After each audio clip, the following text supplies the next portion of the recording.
Hello guys, welcome back to my channel. তো আগের এপিসোডের লাস্টে আমরা দেখছিলাম যখন সুষা এখানে ভিডিও দেখছিল তখনই সেখানে জিং চলে আসে আর যাকে দেখে সুষা অনেক বেশি ঘাবড়ে যায়। যখন কি জিং বলে, আমি জানি এখন তুমি কি ভাবছো, তুমি এটাই ভাবছো তাই না, যে তোমার শোল্ডারে এই তিলটি কি করে এলো।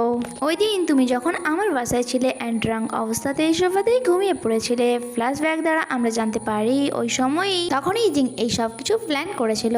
আর ওই সময় যখন তাং জিংসির কল আসে, সে দেখে বলে, তাং জিংসিং তোমার জন্য এমনটা হচ্ছে, যদি তুমি আজ না থাক তাহলে আজ সুসা আমার হয়ে যেত, বাট কোনো ব্যাপার নয়, তোমাকেও আমি আমার রাস্তা থেকে সরিয়ে ফেলবো। এটা বলার পর সে সুষার শোল্ডারে তিল বানিয়ে দেয় আর সুষা তা ফিলও করতে পারে না।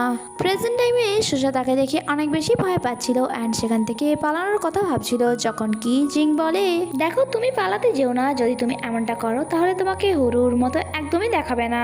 যখন কি সুষা তার দিকে কিছু ছুড়ে মারে অ্যান্ড সেখান থেকে পালানোর চেষ্টা করে, যা জিং এর একদমই ভালো লাগে না অ্যান্ড সে তাকে গিয়ে ধরে নেয়। অনেক চেষ্টা করার পরেও সে সেখান থেকে পালাতে পারে না। জিং তাকে ধরে বেঁধে দেয় অ্যান্ড তার মুখেও টেপ লাগিয়ে দেয়। যখন কি সুষা তো এখনও অনেক বেশি ভয় পেয়েছিল। জিং বলে যে তুমি আমার ইউর থেকে অনেক বেশি ডিফারেন্ট। সে তার হেয়ার কার্লি পছন্দ করতো, যখন কি তুমি তোমার হেয়ার কার্লি একদমই পছন্দ করো না। সে মশাবি খেতে অনেক বেশি পছন্দ করতো, যা তুমি কখনোই পছন্দ করলে না। সে হরর মুভি দেখতে অনেক বেশি পছন্দ করতো, বাট তুমি করো না, তুমি তার থেকে অনেক বেশি ডিফারেন্ট। আমি সবসময় ভাবতাম তুমি কি কখনোই আমার ইউ হতে পারবে না, বাট ওই দিন যেদিন তুমি ইউর ড্রেস পরেছিলে আমার ফার্স্ট টাইম মনে হয়েছিল যে আমি তোমাকে ইউ বানাতে পারবো। আর আমাদেরকে ফ্ল্যাশব্যাকের সিন দেখানো হয় যখন সুষা ওই ড্রেসটি পরে তার সামনে আসে। সে ভাবে ফাইনালি আমি আমার ভালোবাসাকে ফিরে পেয়েছি, আমি আর তাকে আমার থেকে দূরে যেতে দেবো না। প্রেজেন্ট টাইমে এসে তাকে বলে, আমি অনেক চেষ্টা করেছি যে ধীরে ধীরে তোমার মধ্যে ইউর মতো কোয়ালিটি আনার, আর ফাইনালি আমি তাদের সফল হয়েছি। ওয়েল, তুমি দেখেছো যে ইউর হাতে জ্বলে যাওয়ার একটি চিহ্ন রয়েছে। কলেজ টাইমেই তার হাতটি জ্বলে গিয়েছিল, যখন আমাদের ক্যাম্প লেগেছিল তখন সে আমার জন্য কুকিং করছিল, ওই টাইমেই তার হাতটা জ্বলে গিয়েছিল। আমি তোমার হাতেও ঠিক একই রকম চিহ্ন বানাতে চাই। বার্নার নিয়ে তার কাছে চলে এসেছিল, যখন কি সুষা অনেক বেশি ভয় পাচ্ছিল। সুষা তাকে আটকাতে চাইছিল, যখন কি জিং বলে, একদমই চুপ থাকো আর বেশি নড়াচড়া করো না, কারণ যদি তুমি এমনটা করো তাহলে আমি ঠিক করে পোড়া চিহ্নটা বানাতে পারবো না। নেক্সট সিন আমাদেরকে জিং আর সুষার ওয়েডিং এ দেখানো হয়, যেখানে জিং তো অনেক বেশি হ্যাপি ছিল, বাট সুষা একদমই হ্যাপি ছিল না। জিং বলে, সুষা ফাইনালি আজ তুমি আমার ওয়াইফ হবে। তখনই সেখানে তাং জিংসিং চলে আসে।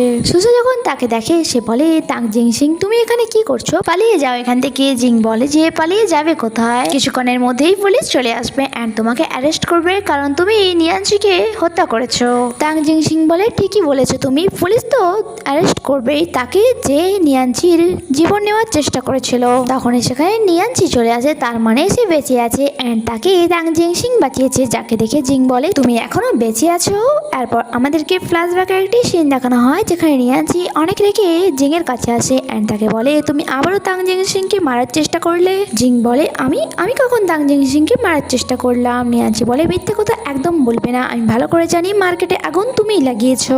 জিং বলে, চলো তোমার মাথায় বুদ্ধি তো আছে, আমি তো ভেবেছিলাম কোনো কাজেই নয়, একদমই ইউজলেস। হ্যাঁ, পথের কাঁটাকে তো রাস্তা থেকে সরাতেই হবে, নাহলে সে পরবর্তীকালে তোমার পায়ে এসেই আঘাত করবে।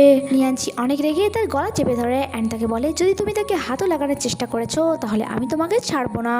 জিং নিজেকে বাঁচানোর চক্করে খুব জোরে তাকে পেছনে ঠেলে দেয় অ্যান্ড এই চক্করে নিয়ানচি দূরে গিয়ে পড়ে অ্যান্ড তার মাথায় খুব জোরে আঘাত লাগিয়ে যা থেকে ব্লাড বেরোচ্ছিল।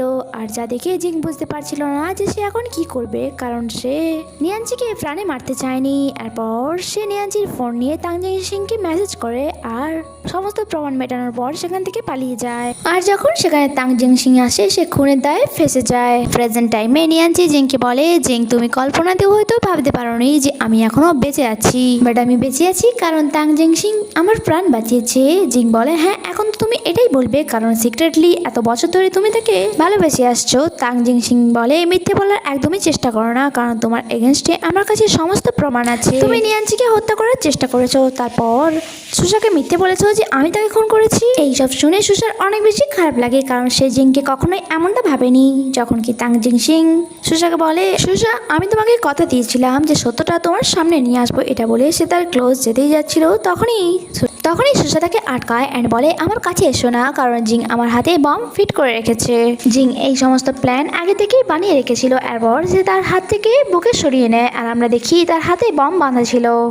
যা দেখি পিছনে বসে থাকা লোকেরা তো অনেক বেশি ভয় পেয়ে সেখান থেকে পালানো শুরু করে। যখন কি জিং রিমোট বের করে নেয় অ্যান্ড দেখিয়ে বলে যে আমার দুজনকে এখান থেকে যেতে দাও, না হলে আমাদের সাথে সাথে তোমরাও মারা যাবে। যখন কি তাং জিংসিং তাকে বলে যে তুমি কি পাগল হয়ে গিয়েছো? জিং বলে সব তোমার মুখ বন্ধ করো, আমি যেটা বললাম শুধুমাত্র সেটাই করো। তাং জিংসিং নিয়ানচিকে সেখান থেকে যেতে বলে, নিয়ানচি তাকে নিজের খেয়াল রাখতে বলে সেখান থেকে চলে যায়। এদিকে তাং জিংকে বলে সুসা হরুর ছোট বোন, সে যদি আজ বেঁচে থাকতো তাহলে কখনো কি এমনটা করতে চাইতো। যা শুনে জিং কিছুটা টাইমের জন্য চিন্তায় পড়ে যায়, বাট সে বলে আমি আমার ইউকে ফিরিয়ে নিয়ে আসার জন্যই তো এমনটা করছি। ট্যাং জিংসিং তুমি যদি মাঝে না আসতে তাহলে সে কবে কি আমার হয়ে যেত। এই সব কিছু তোমার কারণে হয়েছে, তোমার জন্যই সে আর কখনোই ইউ হতে চাইবে না। ট্যাং জিংসিং বলে তুমি আমাকে ঘৃণা করো তাই না, তাহলে আমার দিকে এসো, তাকে ছেড়ে দাও। যখন কি জিং তার দিকে নাইফ ছুড়ে দেয় অ্যান্ড বলে তুমি যদি চাও সে বেঁচে যাক তাহলে নিজেকে আঘাত করো। যখন কি সুসা চেঁচিয়ে বলে তাং জিংসিং তার কথা একদমই শুনবে না। শেষমেশ তাং জিংসিং ওই নাইফটি তুলে নেয় অ্যান্ড অনেক ভালোবাসার সাথে সুসাকে বলে সুসা কান্না বন্ধ করো অ্যান্ড আমি কথা দিচ্ছি এরপর থেকে আর কখনোই তোমাকে মিথ্যে বলবো না, এবার ভালো মেয়ের মতো নিজের চোখটা বন্ধ করে নাও। যখন কি সুসা বলে প্লিজ তাং জিংসিং এমনটা করো না। জিং ওয়েট করছিল যে কখন তাং জিংসিং নিজেকে আঘাত করবে, বাট সে এমনটা করে না অ্যান্ড ট্রিক ইউজ করে সুসাকে জিংয়ের থেকে দূরে করে দেয়। এই চক্রের রিমোট দূরে গিয়ে পড়ে, যা জিংয়ের তোলার আগেই সে নিয়ে নেয়। বাট জিং হার মেনে নেওয়ার মতো ছেলে ছিল না, সে নাইফ তুলে তাং জিংসির পেটে খুব জোরে আঘাত করে। আর যা দেখে সুসা অনেক জোরে তাং জিংসির নাম ধরে চেঁচিয়ে ওঠে। আর এখানে এই এপিসোডই শেষ হয়। আগে কি হয় তা জানতে স্টে কানেক্টেড। Bye bye.